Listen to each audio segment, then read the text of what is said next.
Under Standing Order 38, I call on Deputy MaryLouMcDonald. Agus Crimage Fáilte Bridie McNally, who's here with us. It's her birthday today, and she's here with a group of very lively women from County Monaghan. So Fáilte agus Brehla Hunadich Bridie. She's also Cathy's mother. I should probably have said that. Taoiseach, can you be straight with students and their parents? Can you tell them when they get their bill for their college fees in September, how much will they be asked to pay? Will it be 2,000 or 3,000 euros? That's the very simple question that's been asked since Minister James Lawless went on radio and stated that without a cost of living package, college fees would be hiked up by 1,000 euros. And that was 9 days ago, Taoiseach. While you've been away in Japan, we have had a parade of senior government ministers in here refusing to answer that very straightforward question. You and the Taoiseach have dodged answering it too. A government ducking and diving, oblivious the students are sitting down with their parents to make decisions about college now, today. Can I afford to go to college? Will I afford the extortionate rent? Will I even be able to take up my CAO offer? Those are the questions being asked around kitchen tables. You say you understand the pressure that families are under, but really, if you did, there is no way that a hike in fees would be on the cards. This morning's Bernardo's report reveals that many working families are forced to borrow money to pay for basics, to cut back on essentials, and 1 in 4 parents skip meals so that their children can have enough to eat. So it just beggars belief that you're refusing to include a cost of living package in the budget. A 1,000 euro hike in college fees is a lot of money for families, and remember, it's 1,000 euros per student. So if you have 2 or 3 for college, that is a big whack. And we've been inundated with messages from stressed out students and from their parents, and I want to share with you just a few of them. Stephen told us, I have 2 in college. Fees will cost me an extra 2,000 euros this year. Last year, the rent for my daughter in Cork cost me 10 grand. That was on top of student fees, food, travel, not to mention other expenses. Jane told us that she's going into her final year of a general nursing degree. I have to complete 30+ placement hours a week, leaving me very little time to seek paid employment. And the increase in fees directly affects my ability to complete my degree. No wonder, she says, so many of us flee to Australia. Alison has 2 children in university, a 3rd on the way. For 1 daughter, she's paying 12,000 euros a year, and that's just for the accommodation. She says, I am infuriated by the proposal to increase fees by 1,000 euros. I am sick to the teeth with this frivolous decision. That's just 3 of the stories, Taoiseach, but tens of thousands of students and their families are in exactly the same boat. All now worried that they will have to find another 1,000 euro per student at a time when money has never been tighter. They've budgeted, they've made decisions on a clear commitment, your clear commitment, that college fees would not be increased, and you now owe it to them to be upfront. Tá sé haram freagra salera huirt de Vic Lane agus a Chowley, an bhfuil a cuid tálaí an ordu, cad a beg hu iach, 2,000 no 3,000 euro. Taoiseach, students and their families need you to answer this question. How much will they be asked to pay in September? Will it be 2,000 or 3,000 euros? Tell them, please. Well, our dúspáir in the team leis an tachte agus ní léon áras ach tá méadú filet agus tá sé saléir méadú filet den miléana atá ag freistal ar tríú levéil sa tír seo I riten na blianta. Agus an inistíocht atá chur isteach againn is inistíocht starúil le blianta beaga anuas.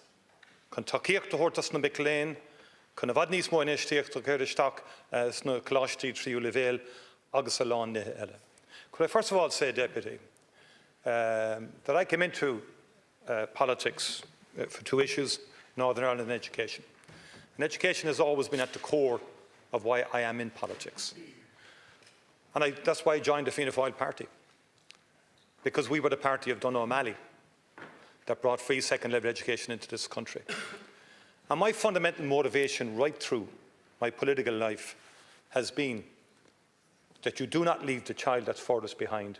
You give that child priority. And it's about access, and it's about participation. We have transformed participation rates in this country in third-level education. You will not acknowledge that. You will never acknowledge it. But that is the reality over the last 2 decades. That requires significant investment. I'll repeat, we're one of the top in the OECD in terms of participation rates in third-level education. So students aren't flocking out of universities. It's the opposite. More and more students are seeking more and more places, and the demand and the pressure is to create more places, which we are doing and which we will do. But I will prioritise, no matter what happens, the child that's furthest behind materially and the child with disabilities.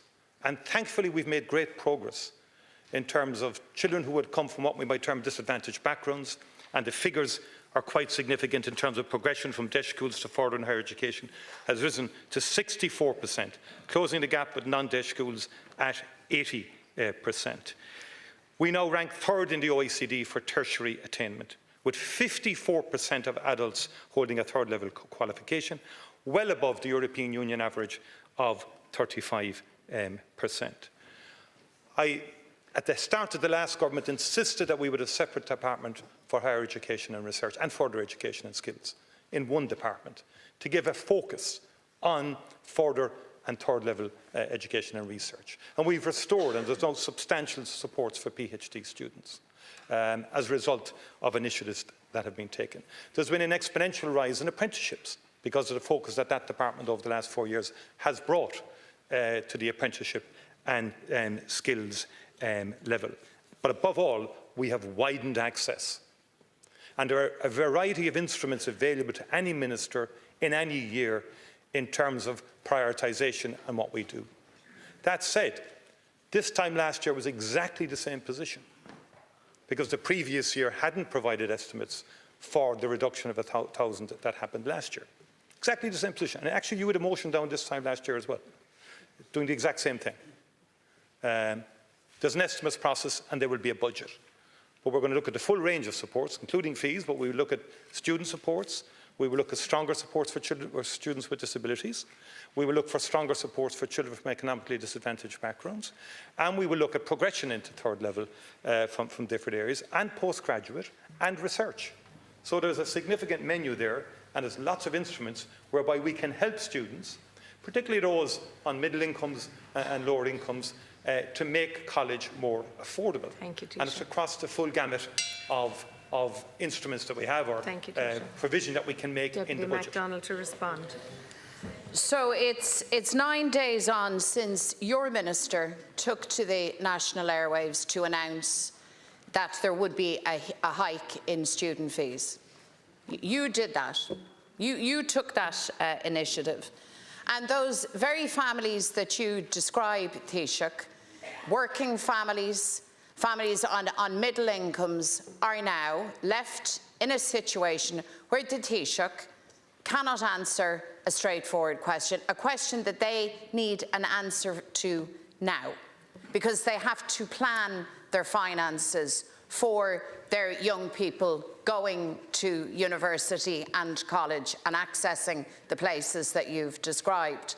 And it's just incredible that you can't answer a straightforward question. Is it €2,000 or €3,000? I invite you again to answer that question directly, because it was your minister who has raised this issue. Thank you, it is the government who have avoided answering a straightforward question for 9 whole days. Thank you, those families, the parents and students, deserve a straightforward answer from you today, Taoiseach. Please give it. Could I say to you, Minister Lawless did not say what you attributed to him. And this is classic performance by you in terms of saying something that's not true. He never said that. His estimate that was provided last year does not allow, right now, just the exact same as last year. But there's an estimates process and there's a budget like there is every year. And that issue will be addressed in that estimates process and in the budget. SUSI grants will be addressed. What can we do there? Postgraduate supports will be addressed. Additional places in third level for which people are seeking in terms of the therapies and in terms of medicine and nursing and so on. All of that involves expense. But I think, in fairness, I think the students of Northern Ireland would appreciate a bit of clarity from you as to how their fees still remain at over €5,000 in Northern Ireland. And you pontificate and say that this government isn't providing clarity. And the minister, it's a Sinn Féin Minister for Finance, and you've got the biggest allocation from Westminster in a long, long time. But everything, you reduce everything to simplicity. Thank you, Taoiseach. We have a full range. We're going to provide. We're going to continue. We will continue to provide supports to students, and we will also continue to prioritise participation in education because it is a great gateway for people in terms of progression in life. Deputy Ivana Bacik.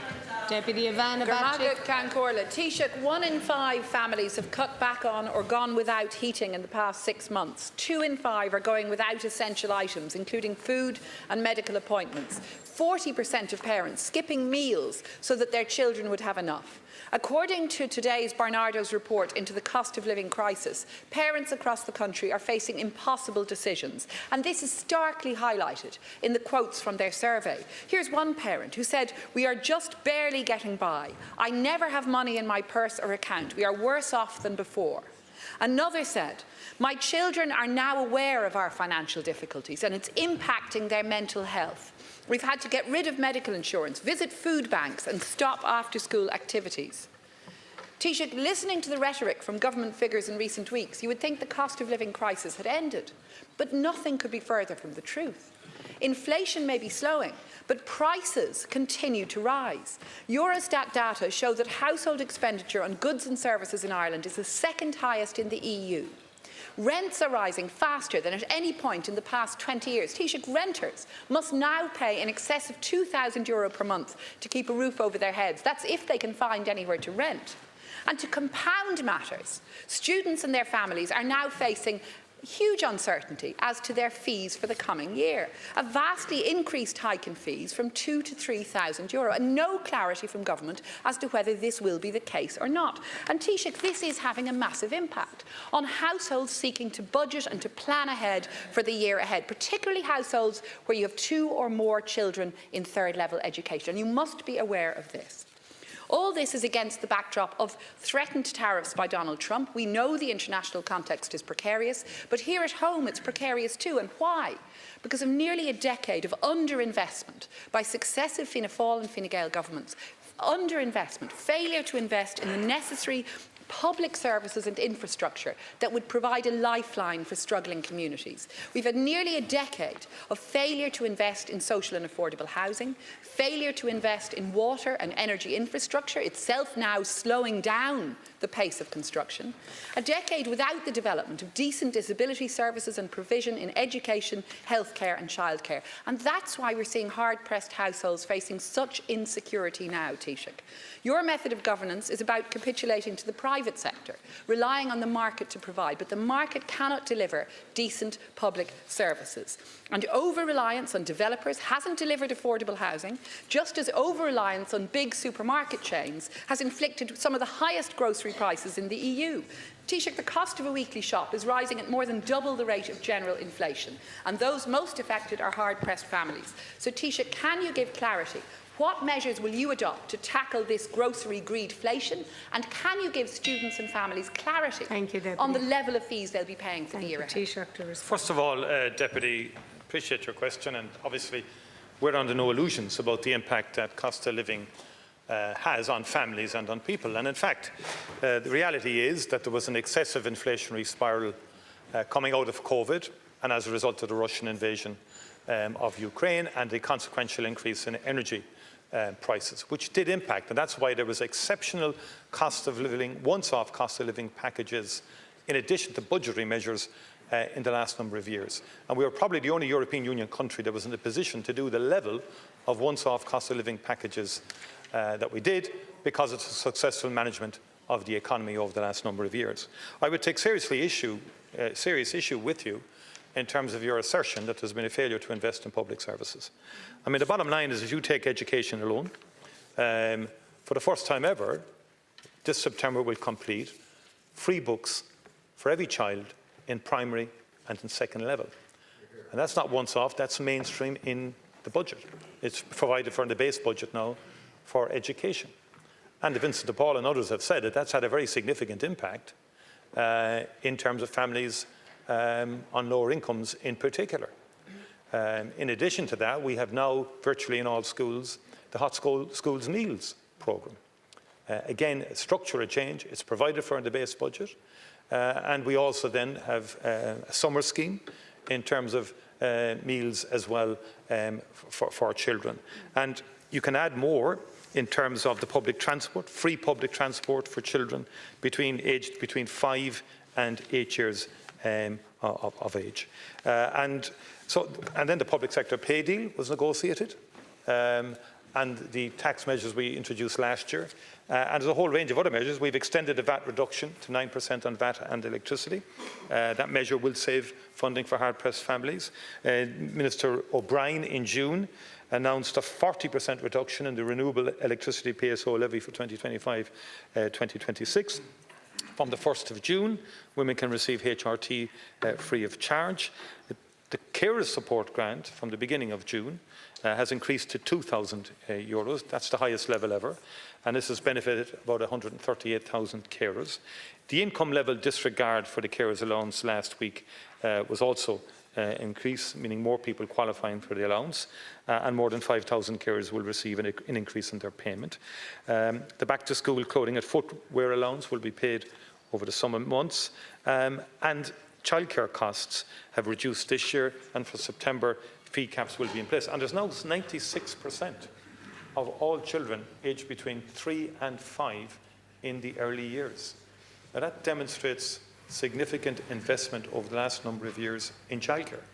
So there's not credibility attached to your assertion that there hasn't been investment in public services. There's been very significant investment in public services. Taoiseach, I listened carefully to your laundry list of measures, and certainly we welcome progress where it occurs.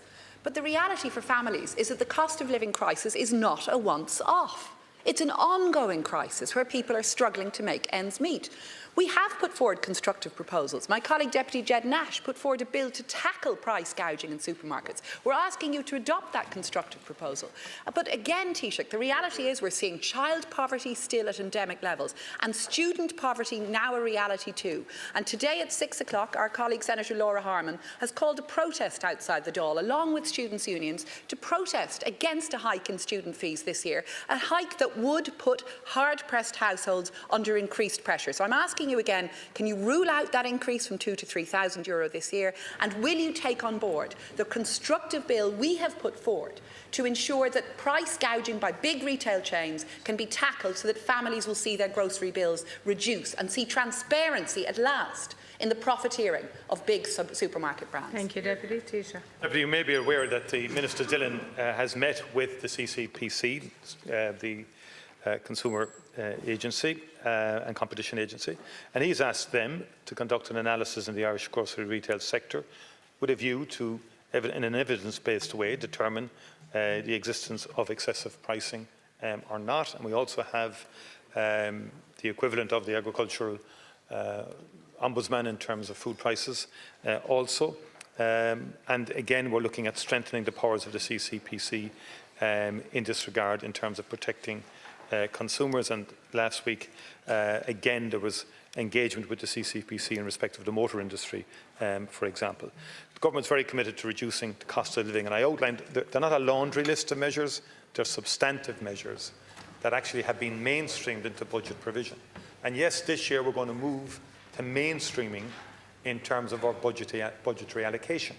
And secondly, I would say to you, just exactly as we did last year, exactly the same situation as last year, the estimates process and the budget will deal with all these issues in respect of support. Deputy Cian O'Callaghan. Deputy Cian O'Callaghan. You see, Taoiseach, looking at strengthening the powers of the CCPC is no good. You have to actually act when you're in government. Now, you've been looking at strengthening their powers for years, but you haven't done it.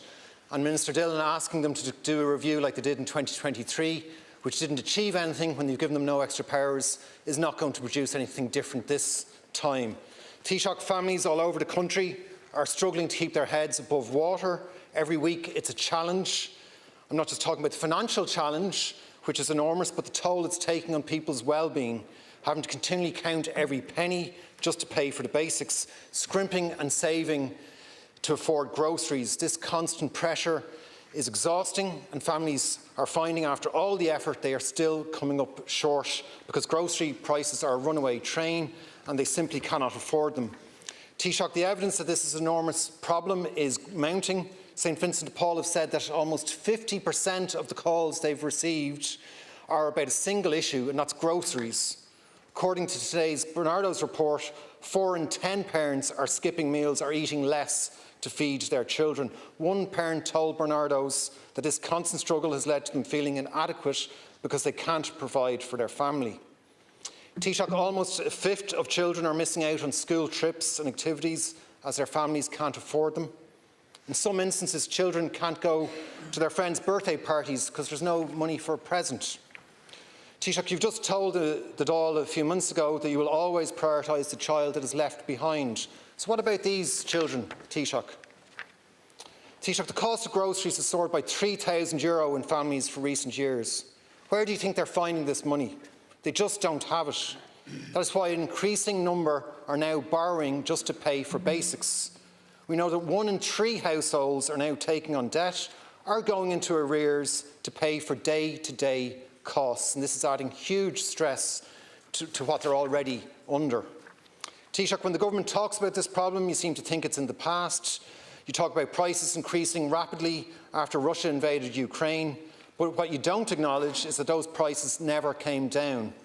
And now grocery costs are skyrocketing again, increasing at 3 times the rate of inflation. Everyone doing their weekly shop can see this, so why can the government not see it? Taoiseach, there are a number of things that the government could be doing. For a start, we need transparency about supermarket profits.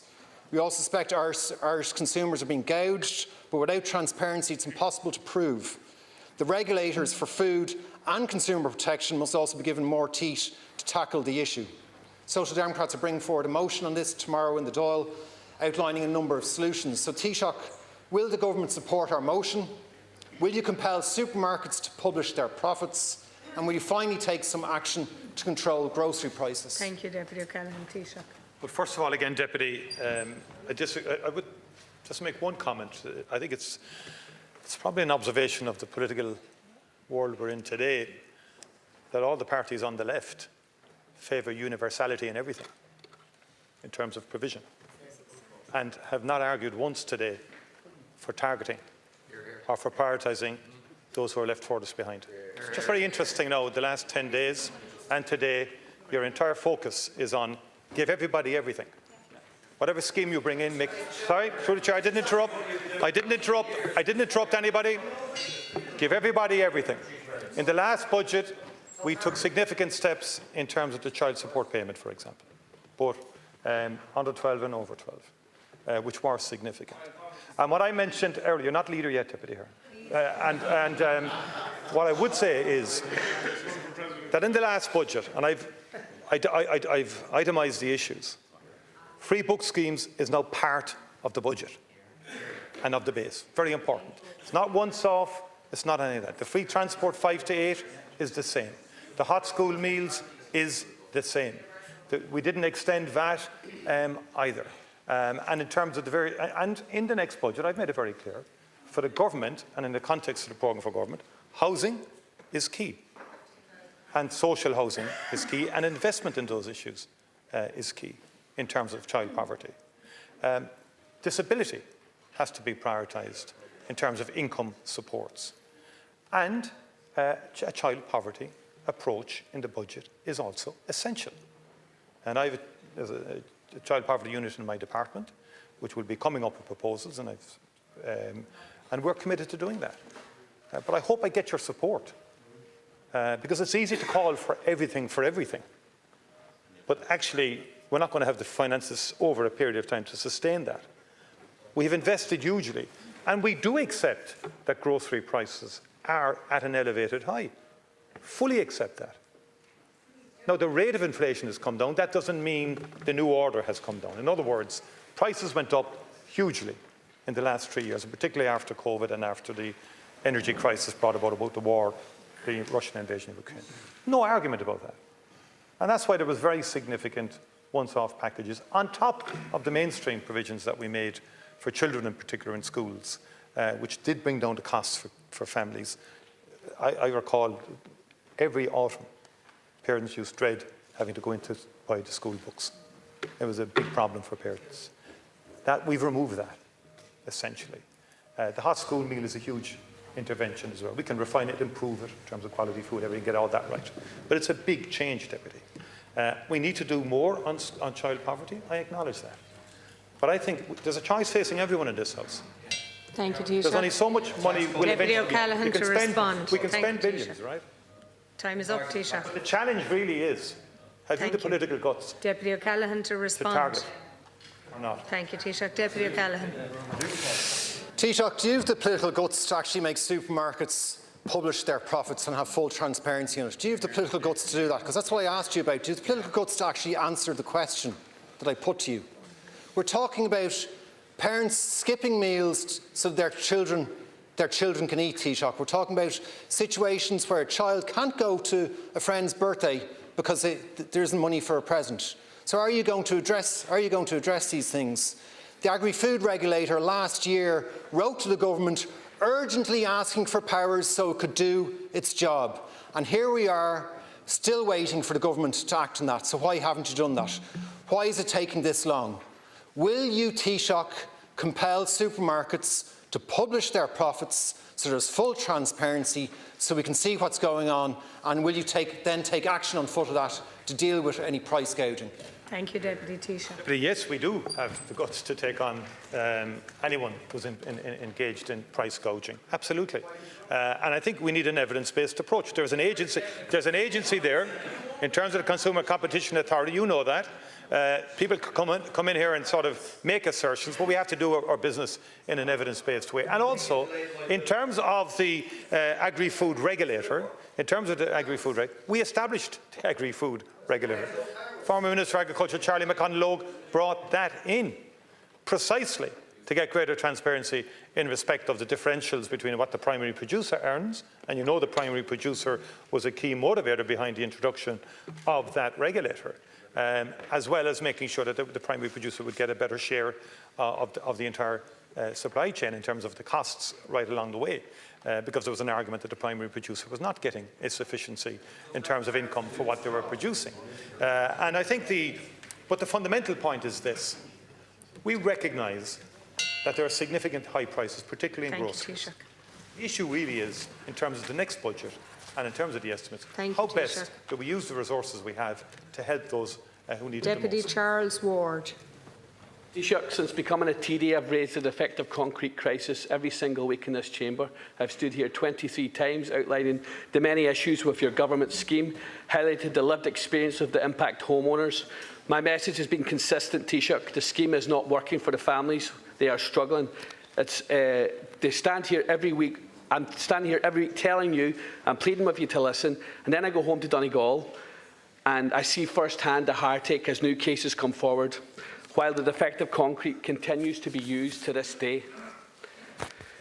It's unforgivable from the government to leave the people in Donegal in such distress. I'm once again using this opportunity before the end of term to outline some of the many issues with the scheme. I would ask the Taoiseach over the break to reflect on this and come back with a new, fairer scheme that addresses these issues and leaves absolutely no one behind. The first issue is in regards of the technical failures and the lack of scientific rigour. There has been no full technical review or timely IS 465 update. There has been a failure to provide interim guidance once the science was established. Homeowners were given the wrong options under the original scheme and not allowed to seek full demolition under new terms. There is a failure to consider whether ongoing damage, review decisions and the opinions of professional chartered engineers is often dismissed in favour of partial remediations. Homes have been left in limbo for years waiting on decisions. Technical data has often been ignored, disregarded, and there's a failure to physically inspect the properties. There's no scheme in place for social housing, and the treatment of individual properties like semi-detached houses being split is absolutely crazy. The second issue is the financial hardship and the unfair costs caused by the scheme. Delayed payments are leading to builders actually walking off the sites, which then leaves the people renting houses forced to rent them longer. The people are left in limbo as they're waiting on builders to come back because the payments have not been processed. As well as this, there's inadequate support and very poor administration of the scheme. There are workforce and capacity issues, there's measurements and valuation problems, grievance and transparency failures, human and community impacts and damage to adjacent properties. I don't have time to outline the list, but I have a full list and it's very detailed and I will give it to you and I'll be happy to provide you with this. I'm asking you to listen to the homeowners, Taoiseach. Will you iron out these issues with us and commit to creating a new fair scheme before the new term? Thank you, Deputy Taoiseach, please. Well, Deputy, thank you for raising the issue, and I know it's one that's very close to your heart, and it's an issue largely upon which you were elected. So I appreciate, I understand fully where you're coming from, and that you have raised it on consistent occasions in the House. As you know, the Minister, James Brown, met with various stakeholders in Donegal in May of this year. Including representatives from the MICA Action Group, along with a large number of Donegal County Councillors and senior management of Donegal County Council. And each group raised important issues, including the need to extend the eligibility of the cap and rate increase to a larger group of homeowners.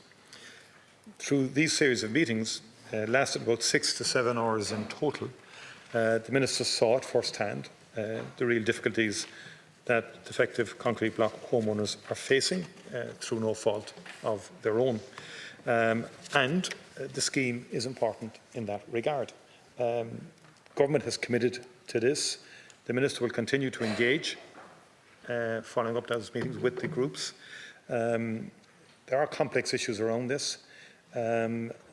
We have allocated a significant amount of money. About 2.2 billion is the estimate as to what this scheme, 2.2 billion, that it will cost.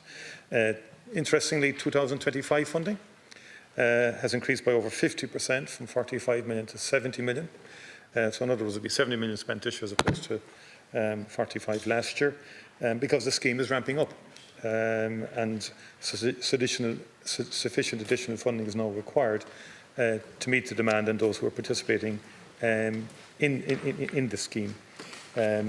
We want to meet homeowners' needs in an efficient way and an effective way. At the moment, there are about 2,600 homeowners at various stages of the scheme. And some of the issues you've raised, I will talk to the Minister in respect of, for example, delayed payments and so forth. That shouldn't be the case. What we do need is a bit more consistent data in terms of the overall scheme. There are a lot of anecdotal stories. I'm not saying they're wrong, but I'm just saying a lot of this is anecdotal at the moment. We need to develop consistent data in respect of this. The grant rates were set and increased in 2024 again, based on expert advice, at a level to ensure that homeowners will get the money they need to put their homes right. And in order to ensure the grant scheme follows the most up-to-date science, changes were made to the scheme late last year to take account of the most recent research. And there is a forthcoming legislation, as you know, which will make amendments to the grant scheme to allow these changes to be implemented by the administrators of the grant scheme, the local authorities themselves. And as you know, in March, the NSAI commenced the public consultation period of the revised draft of IS 465. Thank you. Deputy Ward. I want to mention Elm Park, given the fact that this is a time-sensitive issue. The houses of Elm Park in Buncrana face immediate danger as they've been built in a floodplain and they're affected with defective concrete. The only safe option for these residents is relocation. One of the family's homes is such a bad structural state that the family see no alternative but to move ahead with the defective concrete scheme and start the remediation process of demolishing the house when their planning is granted in the end of July. We've been told by Donegal County Council, however, if this person does this option of relocation for the rest of the residents will be withdrawn, understanding the very real danger of rebuilding in Elm Park. Relocation is cheaper, safer and more sustainable option than rebuilding on a floodplain, Taoiseach. Will you give reassurances that the residents of Elm Park will be relocated? Deputy Ward Taoiseach to respond. Yeah, I think the ministers, Christopher Sullivan for some reason, and Minister Kevin Morden will be meeting on that issue fairly shortly. Very quickly, and that will next week, yeah, okay. The issue is acknowledged, Deputy, and that meeting will take place next week. Thank you, Taoiseach, and that concludes Leaders' Questions. We now move to the order of business. In accordance with Standing Order 35, I call on Chief Whip Mary Butler to move that the arrangements for the week's business be agreed to. I move, Cian Corlett. Thank you, Chief Whip. Are the proposed arrangements for the week's business? Agreed. Not agreed. Not agreed. Deputy McLaughlin.